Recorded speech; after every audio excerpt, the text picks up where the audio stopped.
Hello my dear students, I hope you all are doing fine. So in this lecture video, I will be giving you a brief introduction on carbohydrates. That is the new chapter after your introduction to biochemistry. So in carbohydrates, you need to learn the structure and importance of the derivatives of carbohydrates. So in this video, let me give you a quick introduction to carbohydrates. Just think of your favorite food, what it is. So looking at this slide only, you would be tempted.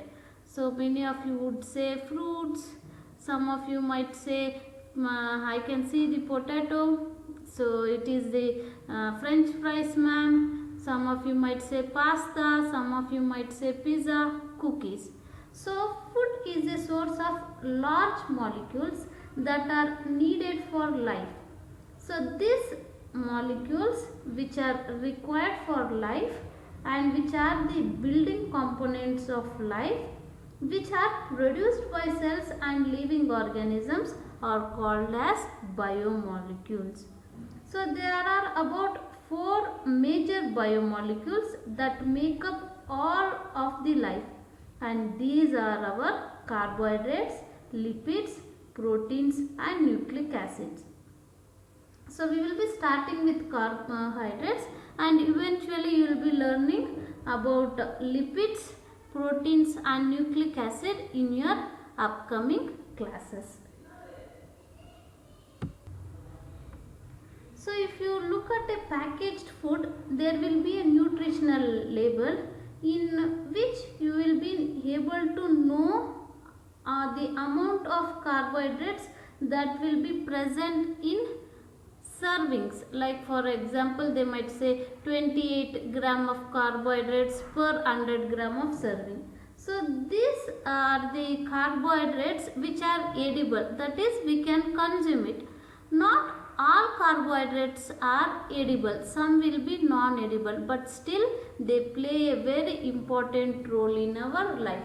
So let us study first why carbohydrates is necessary. So if you categorize the biomolecules and the basis of mass, carbohydrates are the abundant form of biomolecules. So carbohydrates together with the fats and proteins, they constitute the major components of our food. So if you are consuming any food, it will have the carbohydrates, it will have fats and proteins in it. And carbohydrates generally serve as a source of energy for living organism. So if you are consuming a plate of food, as soon as you consume it, it gets metabolized and it will quickly get converted to produce energy. So carbohydrates including the saccharides, or you call it as a sugar or glycogen, starches, cellulose, dextrin, etc. So these are some example for carbohydrates. So if you see glycogen, it is nothing but the repeating unit of your simple sugar. So glycogen is the storage form of our energy. So if you are consuming more amount of carbohydrates, whatever amount is required will be digested and metabolized. The extra carbohydrate which you have consumed will be stored in liver and muscle tissue in the form of glycogen. This you might have learnt in your metabolism chapter. And starches, cellulose are the structural form of carbohydrates. So in plants, if you say cellulose play a structural role. So and cellulose is a polysaccharide, and also these are the components of supporting tissue in the such as woods in the tree. Apart from this, you also have something called as ribose in your nucleic acid. These ribose are also your carbohydrates. And the galactose in cerebrosides, the lactose in the milk. So milk has a sugar called as lactose, right? So that is also a class of carbohydrates. And there are some cell surface carbohydrates which are responsible for high specialized function, which you will be learning in this chapter. So with now you know why carbohydrates are important. So what is the definition of carbohydrates? It has two words, right? Carbo and hydrates. So you can you will imagine that it contains carbon, hydrogen and oxygen. Yes, you are right. These carbohydrates are hydrates of carbon, which is represented by general formula CxH2O whole Y. So hydrates represent they typically represent that the same ratio of hydrogen and oxygen is present as expected in water. So for every one molecule of oxygen, there will be two molecules of hydrogen. So here I have given a typical example of carbohydrates, which is a simple sugar glucose. So here you can see there are 6 carbon atoms, 1, 2, 3, 4, 5 and 6. And there are 6 oxygen atoms, 1, 2, 3, 4, 5 and 6. So for every oxygen there will be 2 hydrogen. So 6 oxygen. So you will have 12 hydrogen molecules. So these are hydrates of carbon. You can also write like it is defined as polyhydroxyaldehydes or ketones and their derivatives or as substances that yield one of these compounds on hydrolysis. So this is the typical definition for carbohydrates. Classification of carbohydrates. So carbohydrates are classified into 3 major groups, that is monosaccharides, oligosaccharides and polysaccharide. So monosaccharides, mono is a Greek derived word for one. So it contains one sugar. So these are often called as simple sugars. They have a free aldehyde or ketone group and 2 or more hydroxyl group. If you see, these are the simplest form of carbohydrates and they cannot be hydrolyzed. The general formula for monosaccharide is CnH2nOn. Coming to oligosaccharides, oligo means few, saccharides means sugar. So these are the compound sugar which yield 2 to 10 molecules of same or different monosaccharides on hydrolysis. Accordingly, if the oligosaccharides yields 2 molecules on hydrolysis, we call it as disaccharides. So if it is yielding 3 molecules on hydrolysis, we call it as trisaccharides and so on. The general formula for oligosaccharides in particular disaccharide is CnH2O whole n minus 1, and for trisaccharides it is n minus 2 and so on. Coming to polysaccharides, poly means many, saccharides is sugar. So these are the compound sugars and they yield more than 10 molecules of monosaccharides on hydrolysis. So from 2 to 10 molecules we call it as oligosaccharides. If it is more than 10 molecules of monosaccharides on hydrolysis, we call it as polysaccharides. And the general formula is C6H10O5 whole X. Monosaccharides, oligosaccharides and polysaccharides are further subdivided. So in this slide I have shown you the subdivisions. So monosaccharides can be subdivided into trioses, tetroses, pentoses, hexoses, heptoses. So this classification, subdivision depends on the carbon atom they possess. For example, trioses, they have 3 carbon atoms. Tetroses has 4 carbon atom, pentoses has 5 carbon atom, hexoses have 6 carbon atom, heptoses has 7 carbon atom. So example for triose is glyceraldehyde, tetroses is erythrose, pentoses you have ribose and xylulose. For hexose you have the most common example of carbohydrate glucose and fructose. For heptoses you have sedoctulose.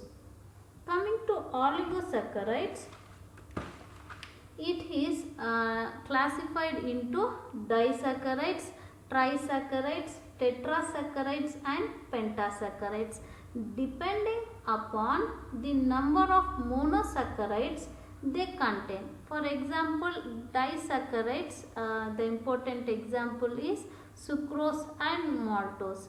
For trisaccharides, it is raffinose. Coming to polysaccharides, you have 2 subdivisions. So based on depending on the function, you have structural polysaccharides, example cellulose, or storage polysaccharides, example starch and insulin. And depending on the kind of monosaccharide present, they can be homopolysaccharide or heteropolysaccharide. Homo is it contains same type of monosaccharides. Hetero is they contain different types of monosaccharides. Example for monopolysaccharides include your starch, glycogen. So they contain glycogen contain repeating units of glucose.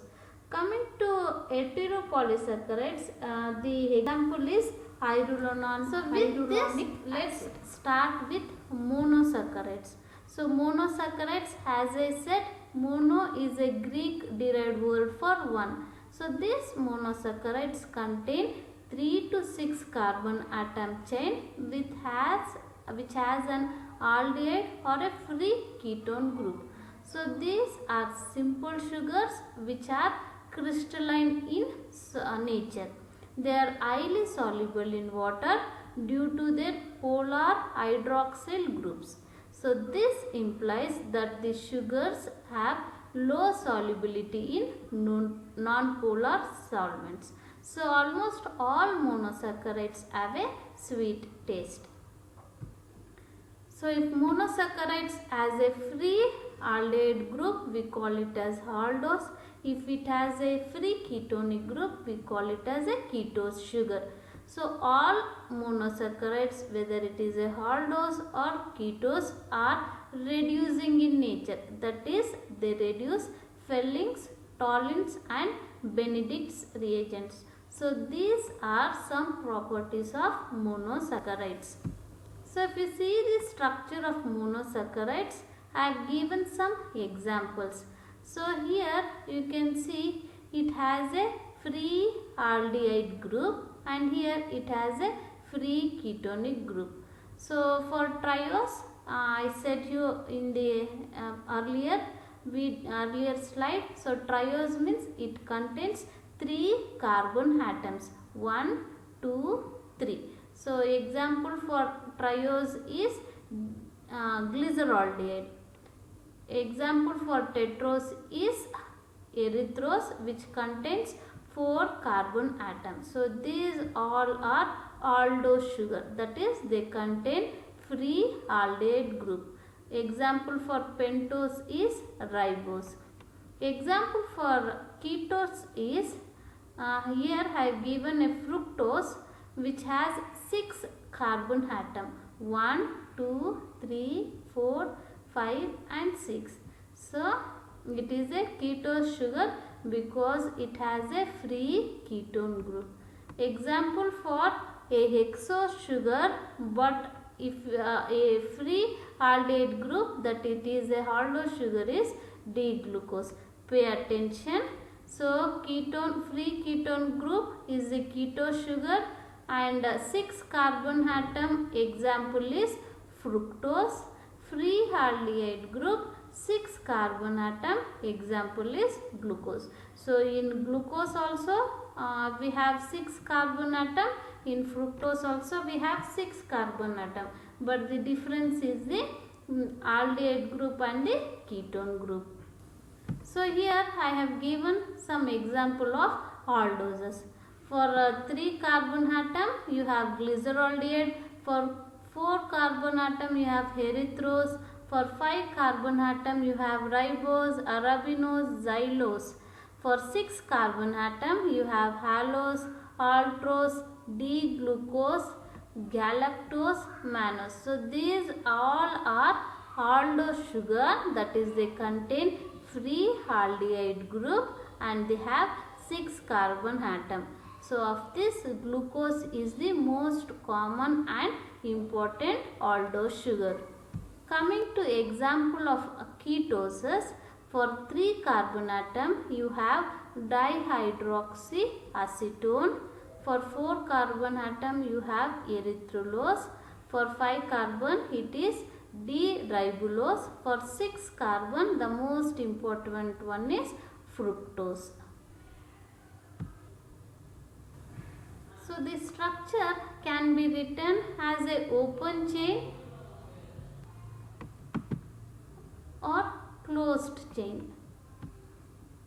So here I have given example of 2 sugars, one is aldose sugar, that is glucose, and a ketose sugar, that is fructose. So on the left hand side, on the both the images you can see the open chain structure which is called as Fischer projection. On the right hand side of the image you have the Aurath projection or the closed chain. So you can see 1 CHO, 2 COH, H, COH, H, COH, COH, CH2OH. So the same thing we have written in the closed form or Aurath projection. So you need to learn these structures. You should be very well versed to write the Fischer projection or Aurath projection. It is very simple. Keep practicing. So in my next video I will be sending you the details for the derivatives of carbohydrates, its structure and importance.